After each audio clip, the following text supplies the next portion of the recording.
Hello ನಮಸ್ಕಾರ ಪ್ರಿಯ ವೀಕ್ಷಕರೇ, ಎಲ್ಲರೂ ಹೇಗಿದ್ದೀರಾ? ಚೆನ್ನಾಗಿದ್ದೀರಾ? ಸೊ ದುಡ್ಡು ಮಾಡ್ತಾ ಇದ್ದೀರಾ? ದುಡ್ಡು ಮಾಡ್ಲೇಬೇಕು. ಯಾಕೆಂತಂದ್ರೆ ನಮ್ಮ ಚಾನಲ್ ನಲ್ಲಿ ನೀವು ದುಡ್ಡು ಮಾಡೋದು ಹೇಗೆ ಅಂತ ಕಲ್ತಿದ್ರೆ ಖಂಡಿತ ನೀವೆಲ್ಲರೂ ಇವಾಗ ಆಲ್ರೆಡಿ ಅರ್ಧ ಕೋಟ್ಯಾಧಿಪತಿಗಳಾಗಿರ್ತೀರಿ. ಸೊ ಸಂಪೂರ್ಣತೆ ಕೋಟ್ಯಾಧಿಪತಿಗಳಾಗಬೇಕು ಅಂತಂದ್ರೆ ನಮ್ಮ ASRS ಮನಿ ಮಂತ್ರ ಕನ್ನಡ ಚಾನಲ್ ನ ಸಬ್ಸ್ಕ್ರೈಬ್ ಮಾಡಬೇಕು. ಸೊ ಪ್ರಿಯ ವೀಕ್ಷಕರೇ, ಇಂದಿನ ಸಂಚಿಕೆಯಲ್ಲಿ ಹೊಸ ವಿಶೇಷತೆ ಏನು ಅಂತ ನಮ್ಮ ಗುರುಜಿಗಳಾದಂತಹ ಶ್ರೀ ಅನಂತ ಶ್ರೀರಾಮ್ ಗುರುಜಿಗಳನ್ನ ಕೇಳೋಣ, ಅವರನ್ನ ಸ್ವಾಗತಿಸೋಕೆ ಮುಂಚೆ ನಮ್ಮ ASRS ಮನಿ ಮಂತ್ರ ಕನ್ನಡ ಯೂಟ್ಯೂಬ್ ಚಾನಲ್ಗೆ ನಿಮ್ಗೂ ಕೂಡ ಸ್ವಾಗತ ಅಂತ ಹೇಳ್ತಾ ನಮ್ಮ ಗುರುಜಿಗಳಾದ ಶ್ರೀ ಅನಂತ ಶ್ರೀರಾಮ್ ಗುರುಜಿಗಳನ್ನ ವೆಲ್ಕಮ್ ಮಾಡೋಣ. ಗುರುಜಿ, ಕಾರ್ಯಕ್ರಮಕ್ಕೆ ಆತ್ಮೀಯವಾದಂತ ಸ್ವಾಗತ, ಸುಸ್ವಾಗತ ಗುರುಜಿ. ನಮಸ್ತೆ ಅಮ್ಮ.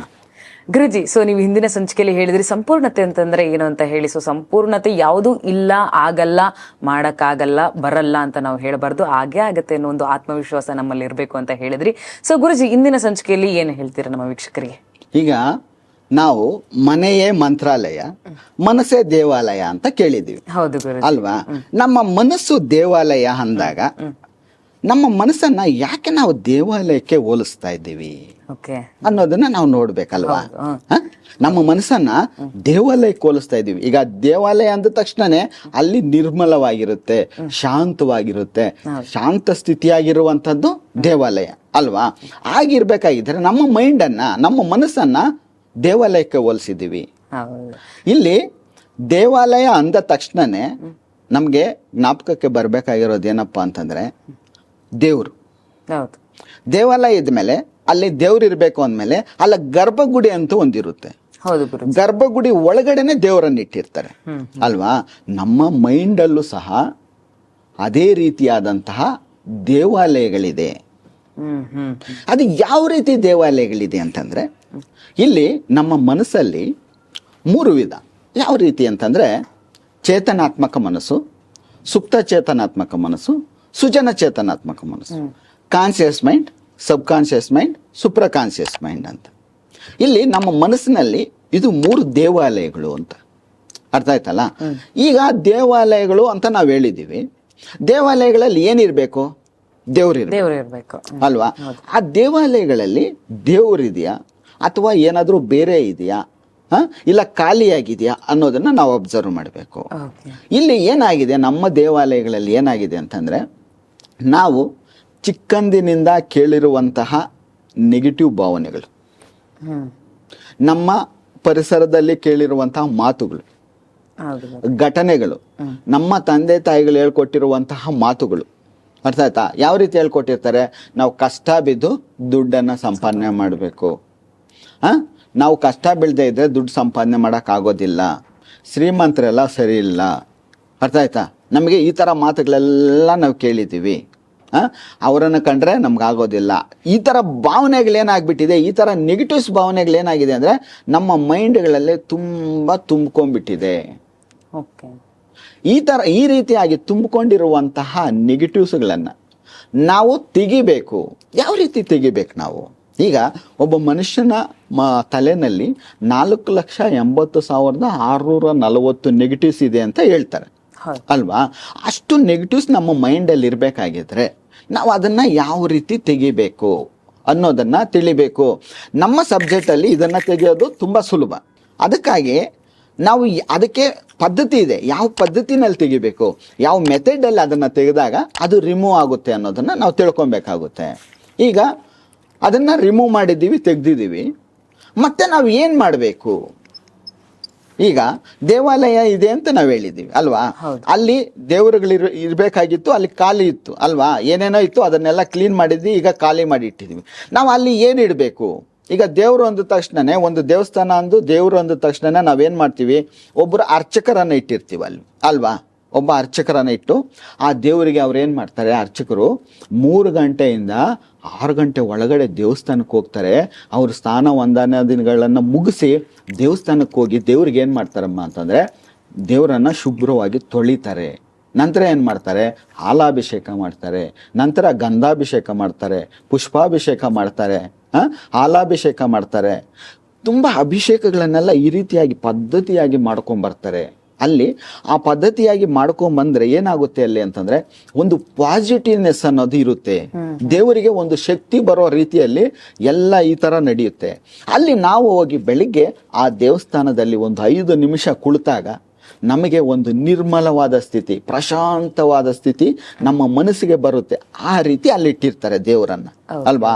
ದೇವರನ್ನ ನಾವು ನೋಡಿದ ತಕ್ಷಣನೇ ಹೋಗಿ ಕೈ ಮುಗಿತೀವಿ, ಯಾಕೆಂತಂದ್ರೆ ಅಷ್ಟು ಚೆನ್ನಾಗಿ ಕಾಣಿಸ್ತಾ ಇರ್ತಾರೆ ದೇವರು ಅಲ್ವಾ.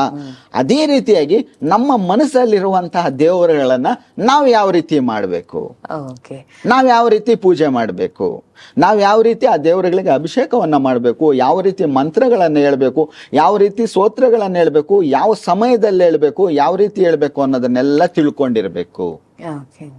ಓಕೆ ಗುರುಜಿ, ನೀವು ಹೇಳಿದ್ರಿ ಇವಾಗ ನಾವು ಸ್ತೋತ್ರಗಳನ್ನು ಹೇಳಬೇಕು, ಯಾವ ರೀತಿ ಪೂಜೆಯನ್ನ ಮಾಡಬೇಕು, ಯಾವ ರೀತಿ ನಾವು ನಡ್ಕೊಬೇಕು ಅಂತ ಹೇಳಿದ್ರಿ. ಸೊ ಇದರಲ್ಲಿ ನಮ್ಮ ಮನಸ್ಸು ಎಷ್ಟು ಸಹಕಾರ ನಮಗ್ ಮಾಡುತ್ತೆ ಅಂತ. ಈಗ ಮನಸ್ಸು ಅನ್ನೋದು ಯಾವ ತರ ಅಂತಂದ್ರಮ್ಮ, ಒಂದು ಸೆಕೆಂಡು ಒಂದು ಜಾಗದಲ್ಲಿ ಇರೋದಿಲ್ಲ. ಮನಸ್ಸು ಚಂಚಲ ಅಂತ ಹೇಳ್ತಾರೆ. ಮನಸ್ಸು ಯಾವ ರೀತಿ ಇರುತ್ತೆ?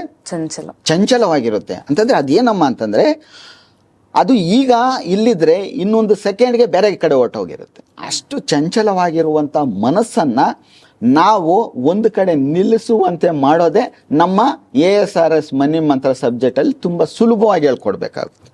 ನಾವು ತುಂಬಾ ಸುಲಭವಾಗಿ ಹೇಳ್ಕೊಡ್ತೀವಿ. ಆ ಮನಸ್ಸನ್ನ ಯಾವ ರೀತಿ ಕೇಂದ್ರೀಕರಿಸಬೇಕು. ನಮ್ಮ ಮನಸ್ಸು ನಮಗೆ ಕೇಂದ್ರೀಕರಿಸಿದಾಗ ನಮ್ಗೆ ಏನ್ ಬೇಕಾಗಿದ್ರು ಸಾಧ್ಯ ಆಗುತ್ತೆ. ಓಕೆ ಗುರುಜಿ, ಸೊ ಈಗ ಕಾನ್ಶಿಯಸ್ ಮೈಂಡು, ಸಬ್ ಕಾನ್ಶಿಯಸ್ ಮೈಂಡು, ಇದಕ್ಕೆ ವ್ಯತ್ಯಾಸ ಏನು? ಈಗ ಕಾನ್ಶಿಯಸ್ ಮೈಂಡ್ ಅಂದ್ರೆ ಏನಂತಂದ್ರೆ, ಈಗ ನೀವು ನನ್ನ ಜೊತೆ ಮಾತನಾಡ್ತಾ ಇದ್ದೀವಿ, ಹೌದು ಅಲ್ವಾ. ಈಗ ನಾವು ಒಂದು ವಸ್ತುವನ್ನು ನೋಡ್ತಾ ಇದ್ದೀವಿ, ಈಗ ನನ್ನ ಮಾತಿಗೆ ನೀವು ಉತ್ತರ ಕೊಡ್ತಾ ಇದ್ದೀರಿ ಅಲ್ವಾ. ನೀವು ಪ್ರಶ್ನೆ ಕೇಳಿದ್ರೆ ನಾನು ಉತ್ತರ ಕೊಡ್ತಾರೆ. ಇದೆಲ್ಲ ಏನ್ ನಡೆಯುತ್ತೆ? ಇದು ಕಾನ್ಶಿಯಸ್ ಮೈಂಡ್ ಇಂದ ನಡೆಯುತ್ತೆ. ಅರ್ಥ ಆಯ್ತಾ?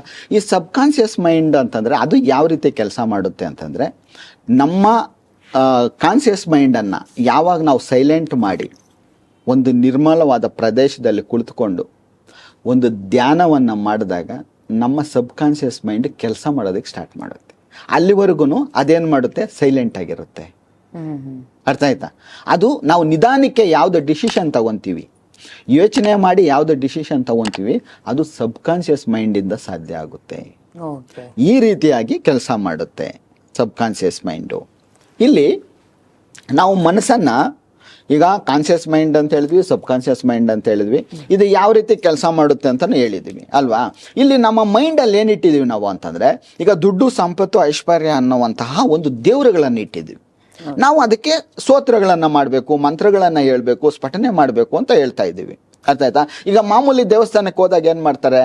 ಮೊದಲು ಶುಕ್ಲಾಂಬರಧರಂ ವಿಷ್ಣುಂ ಶಶಿವರ್ಣಂ ಚತುರ್ಭುಜಂ ಪ್ರಸನ್ನವದನಂ ಜಾಯತ ಸರ್ವ ವಿಘ್ನೋಪಶಾಂತೆ ಅಂತ ಹೇಳ್ಬಿಟ್ಟು ಮೊದಲು ಪ್ರಥಮ ಗಣಪತಿಗೆ ಒಂದು ಪ್ರಾರ್ಥನೆಯನ್ನ ಮಾಡಿ ಪ್ರಾರಂಭ ಮಾಡ್ತೀವಿ ಅಲ್ವಾ. ಗಜಾನನಾಯ ನಮಃ, ಏಕದಂತಾಯ ನಮಃ, ಲಂಬೋದರಾಯ ನಮಃ, ಈ ರೀತಿಯಾಗಿ ಏನ್ ಮಾಡ್ತೀವಿ ಅಂತಂದ್ರೆ ನಾವು ಒಂದು ಸ್ತೋತ್ರವನ್ನು ಹೇಳಿ ಪ್ರಥಮ ಗಣೇಶನಿಗೆ ಪೂಜೆಯನ್ನ ಮಾಡಿ ಪ್ರಾರಂಭ ಮಾಡ್ತೀವಿ. ನಾವು ಇಲ್ಲಿ ನಮ್ಮ ದೇವರಿಗೆ ನಾವು ಯಾವ ರೀತಿ ಮಂತ್ರವನ್ನ ಹೇಳ್ಬೇಕು ಅದೆಲ್ರಿಗೂ ಗೊತ್ತು. ನಾವು ಗಣೇಶನಿಂದ ಪ್ರಾರಂಭ ಮಾಡ್ತೀವಿ, ಬೇರೆ ಎಲ್ಲಾ ದೇವರುಗಳಿಗೂ ಸ್ತೋತ್ರಗಳನ್ನ ಹೇಳ್ತೀವಿ, ಇದು ಎಲ್ರಿಗೂ ಗೊತ್ತು, ನಮ್ಮ ಜನತೆಗೆಲ್ಲ ಗೊತ್ತು. ಇಲ್ಲಿ ನಮ್ಮ ಮೈಂಡ್ ಅಲ್ಲಿರುವಂತಹ ದೇವರಿಗೆ ನಾವು ಯಾವ ರೀತಿ ಸ್ತೋತ್ರ ಹೇಳ್ಬೇಕು, ಯಾವ ರೀತಿ ಮಂತ್ರ ಹೇಳ್ಬೇಕು, ಯಾವ ಸಮಯದಲ್ಲಿ ಹೇಳ್ಬೇಕು ಅನ್ನೋದು ಯಾರಿಗೂ ಗೊತ್ತಿಲ್ಲ. ಅದನ್ನ ಮುಖ್ಯವಾಗಿ ತಿಳ್ಕೊಬೇಕು. ನಮ್ಮ ಮನಸ್ಸನ್ನ ನಿರ್ಮಲವಾಗಿ ಮಾಡಿ, ಶುದ್ಧವಾಗಿ ಮಾಡಿ ಆ ದೇವರಿಗೆ ನಾವು ಮಂತ್ರವನ್ನ ಹೇಳ್ಬೇಕು. ಯಾವ ರೀತಿ ಮಂತ್ರವನ್ನ ಹೇಳ್ಬೇಕು ಅಂತಂದ್ರೆ, ನಾವು ನಮ್ಮ ಈ ಮನಿ ಮಂತ್ರ ಸಬ್ಜೆಕ್ಟ್ ಅಲ್ಲಿ ಹೇಳ್ಕೊಡ್ತೀವಿ. ಅರ್ಥ ಆಯ್ತಾ? ಯಾವ ಸಮಯದಲ್ಲಿ ಹೇಳ್ಬೇಕು, ಯಾವ ರೀತಿ ಆ ಮನಸ್ಸಿಗೆ ಮಂತ್ರಗಳನ್ನು ಹೇಳ್ಬೇಕು, ಯಾವ ರೀತಿ ನಾವು ಈಗ ಮಾಮೂಲಿ ನಮ್ಮ ದೇವರುಗಳಿಗೆ ಯಾವ ರೀತಿ ಪೂಜೆ ಮಾಡ್ತೀವಿ ಅದಕ್ಕೂ ಪೂಜೆ ಅನ್ನೋದಿದೆ. ಇದನ್ನ ಕೇಳ್ತಾ ಇದ್ರೆ ನಮ್ಗೆ ಆಶ್ಚರ್ಯ ಅನಿಸ್ಬೋದು ಅಲ್ವಾ. ಅದು ನಿಜವಾಗಿರುವಂತಹದ್ದು. ನಾವು ಯಾವ ಸಮಯದಲ್ಲಿ ಮಾಡಿದ್ರೆ ಅದು ನಮ್ಮ ಮನಸ್ಸು ತಗೊಳ್ಳುತ್ತೆ ಅನ್ನೋದನ್ನ ನಾವು ಅದು ತಿಳ್ಕೊಬೇಕು ಅಂತಂದಾಗ ನಾವು ಮುಂದಿನ ವಿಡಿಯೋಗಳಲ್ಲಿ ಇನ್ನೂ ಹಲವಾರು ವಿಚಾರಗಳನ್ನ ಈ ಕಾನ್ಶಿಯಸ್ ಸಬ್ ಕಾನ್ಶಿಯಸ್ ಮೈಂಡ್ ಯಾವ ರೀತಿ ಕೆಲಸ ಮಾಡುತ್ತೆ, ಮತ್ತೊಂದಿದೆ ಸೂಪರ್ ಕಾನ್ಶಿಯಸ್ ಮೈಂಡ್, ಅದು ಯಾವ ರೀತಿ ಕೆಲಸ ಮಾಡುತ್ತೆ, ಇದ್ರ ಬಗ್ಗೆ ನಾವು ಮುಂದಿನ ವಿಡಿಯೋಗಳಲ್ಲಿ ಇನ್ನೂ ಅನೇಕ ವಿಚಾರಗಳನ್ನ ಹೇಳೋಣ, ತಿಳ್ಕೊಳ್ಳೋಣ. ಧನ್ಯವಾದಗಳು ಗುರುಜಿ. ಸೊ ಇವತ್ತಿನ ಸಂಚಿಕೆಯಲ್ಲಿ ಅದ್ಭುತವಾಗಿ ನಮ್ಮ ವೀಕ್ಷಕರಿಗೆ ಹೇಳಿದಿರಿ. ಸೊ ಪ್ರಿಯ ವೀಕ್ಷಕರೇ, ನೀವು ಇಂದಿನ ಸಂಚಿಕೆಯಲ್ಲಿ ನೋಡಿದ್ರಲ್ಲ, ಕಾನ್ಶಿಯಸ್ ಮೈಂಡು, ಸಬ್ ಕಾನ್ಶಿಯಸ್ ಮೈಂಡು ಇದೆಲ್ಲ ಯಾವ ರೀತಿ ವರ್ಕ್ ಆಗುತ್ತೆ, ಮನಸ್ಸು ಯಾವ ರೀತಿ ನಮಗೆ ಸಹಕಾರ ಮಾಡುತ್ತೆ ಅಂತ ಹೇಳಿ ನೀವೆಲ್ಲರೂ ನೋಡಿದ್ರಲ್ಲ. ಸೊ ವೀಕ್ಷಕರೇ, ನಮ್ಮ ಚಾನಲ್ನ ಸಬ್ಸ್ಕ್ರೈಬ್ ಮಾಡೋದು ಮರಿಬೇಡಿ. ಹಾಗೆ ಮುಂಬರುವ ದಿನಗಳಲ್ಲಿ ಹಲವಾರು ವಿಷಯಗಳು, ಸಾಕಷ್ಟು ವಿಷಯಗಳು ನಿಮ್ಮ ಮುಂದೆ ಇಡ್ತೀವಿ. ನೀವು ಕೋಟ್ಯಾಧಿಪತಿಗಳು ಈಸಿಯಾಗಿ ಆಗ್ಬೋದು ಅಂತ ಹೇಳಿ ನಾವು ಹೇಳ್ತೀವಿ. ಅಲ್ಲಿ ತನಕ ನೋಡ್ತಾ ಇರಿ. ASRS ಮನಿ ಮಂತ್ರ ಕನ್ನಡ ಯೂಟ್ಯೂಬ್ ಚಾನೆಲ್. ನಮಸ್ತೆ. ಸರ್ವೇ ಜನ ಸುಖಿನೋ ಭವಂತು. ಎಲ್ಲರೂ ಕೋಟ್ಯಾಧಿಪತಿಗಳಾಗಬೇಕು ಅಂತ ನಮ್ಮ ASRS ಮನಿ ಮಂತ್ರ ಮುಖಾಂತರ ಆಶಿಸ್ತಾ ಇದ್ದೀವಿ. ಯೂನಿವರ್ಸ್ ಕಡೆಯಿಂದ ಬ್ಲೆಸ್ಸಿಂಗ್ಸ್ ತಗೊಂಡು ನಿಮಗೆ ಬ್ಲೆಸ್ಸಿಂಗ್ಸ್ ಮಾಡ್ತಾ ಇದ್ದೀವಿ. ಎಲ್ಲರೂ ಕೋಟ್ಯಾಧಿಪತಿಗಳಾಗಬೇಕು ಅನ್ನೋದೇ ನಮ್ಮ ಉದ್ದೇಶ.